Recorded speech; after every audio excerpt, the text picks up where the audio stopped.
अहमद एक ज़हीन और मेहनती लड़का था जो अपने वालिदैन का लाडला था। उसके वालिद उस्ताद रशीद गांव के स्कूल में पढ़ाते थे, जबकि माँ एक सादा मगर मोहब्बत करने वाली खातून थी जो हर वक्त अपने बेटे की भलाई के लिए दुआएं करती थी। माँ कहती है, बेटा खूब मेहनत करना, एक दिन तुम बहुत बड़े आदमी बनोगे। वालिद कहता है, बेटा हमें तुम पर फख्र है, तुम्हारी कामयाबी हमारी सबसे बड़ी खुशी होगी। माँ कहती है, यार सारी चीजें तो फिर आ जाएंगी, मगर हमारे बेटे का मुस्तकबल सबसे अहम है। वालिद कहता, हाँ बस दुआ है कि हमारा बेटा हमें हमेशा याद रखे। माँ कहती है, बेटा खत लिखना, फोन करना, हमें तुम्हारी आवाज सुनने की बहुत खुशी होगी। बहुत दिन गुजरने के बाद माँ कहती है, आज शायद अहमद का खत आए, बहुत दिन हो गए हैं। वालिद कहता है, हाँ वो बहुत मसरूफ होगा, एक दिन जरूर लिखेगा। माँ कहती है, शायद वो किसी दिन अचानक आ जाए, मगर वो दिन नहीं आता। माँ कहती है, बेटा तुम्हारे अबू बहुत बीमार हैं, प्लीज आ जाओ। अहमद कहता है, अम्मी अभी मेरे पास वक्त नहीं, मेरे पास एक बहुत अहम मीटिंग है। वालिद कहता है, अहमद आ रहा है ना, मैं एक बार उसे देखना चाहता हूँ। माँ कहती है, हाँ वो जरूर आएगा, मगर अहमद नहीं आता और वालिद दुनिया से चले जाते हैं।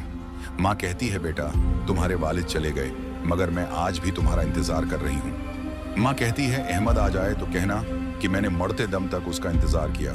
चंद दिन बाद वो भी दुनिया से चली जाती है।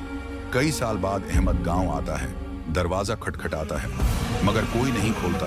वो आहिस्ता आहिस्ता अपने वालिदैन के कमरे में दाखिल होता है। कमरा बोसीदा हो चुका है, पुरानी चीजों पर गर्द जमी हुई है। एक कोने में माँ की पुरानी चादर पड़ी है, वो उसे उठाता है। उसमें माँ की खुशबू अब भी बसी हुई है। उसकी नजर एक मेज पर पड़ती है जहां एक पीला पड़ा हुआ खत रखा है। वो कांपते हाथों से खत उठाता है और पढ़ना शुरू करता है। खत में लिखा होता है, बेटा शायद तुम्हें कभी एहसास ना हो कि हमने तुम्हारी कितनी राह देखी, कितने दिन तुम्हारी काल का इंतजार किया, कितनी रातें दरवाजे पर बैठकर गुजारी, तुम्हारी आवाज सुनने को तरसते रहे। हमने तुम्हारी राहें देखनी, कुछ दिन तुम्हारी राहें, तुम्हारी शक्ल देखने को आंखें बेकरार रही, मगर तुम नहीं आए। तुम्हारे वालिद आखिरी सांस तक तुम्हारा नाम लेते रहे, मगर तुम नहीं आए। मैं रोज सोचती थी कि शायद आज तुम आओगे, शायद कल, मगर हर दिन वैसा ही गुजरता था, तुम्हारी बेखबरी में, हमारी बेबसी में। आज मैं भी जा रही हूँ, लेकिन आखिरी बार कहना चाहती हूँ, हमने तुम्हें कभी बोझ नहीं समझा, कभी तुमसे कुछ नहीं मांगा, बस एक बार तुम्हें देखने की ख्वाहिश थी। शायद ये ख्वाहिश भी साथ ले जा रही हूँ। अगर कभी तुम्हें वक्त मिले तो हमारी कब्रों पर फातिहा पढ़ लेना, अगर हम ख्वाब में मिलें तो हमें पहचान लेना।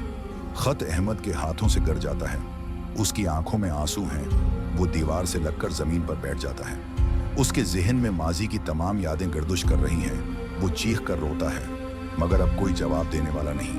वो भाग कर वालिदैन की कब्रों पर जाता है, जमीन पर गिर जाता है, मट्टी को हाथों से पकड़कर सिसकियां लेता है। अहमद कहता है, अम्मी अबू मुझे माफ कर दो, मैं बहुत मसरूफ था, मैं बहुत बेहिस था, प्लीज एक बार वापस आ जाओ, मुझे एक बार मुआफ कर दो। फजा में खामोशी है, हवा तेजी से चल रही है, दरख्तों के पत्ते सरसरा रहे हैं, जैसे कोई जवाब दे रहे हूं, जैसे कोई आह भरता हो। अहमद वालिदैन की कब्रों पर लेट जाता है, इसकी सिसकियां तेज हो जाती हैं, ये दुनिया मसरूफ बना देती है। मगर जो माँ बाप दुनिया से चले जाएं, वो कभी वापस नहीं आते। जो वक्त हाथ से निकल जाए वो दोबारा नहीं आता। अगर वालिदैन जिंदा हैं तो उनका ख्याल रखो, उनसे बात करो, उन्हें वक्त दो, क्योंकि एक दिन ऐसा भी आ सकता है जब उनकी जगह सिर्फ एक खामोश कब्र हो और तुम्हारे पास सिर्फ पछतावा हो।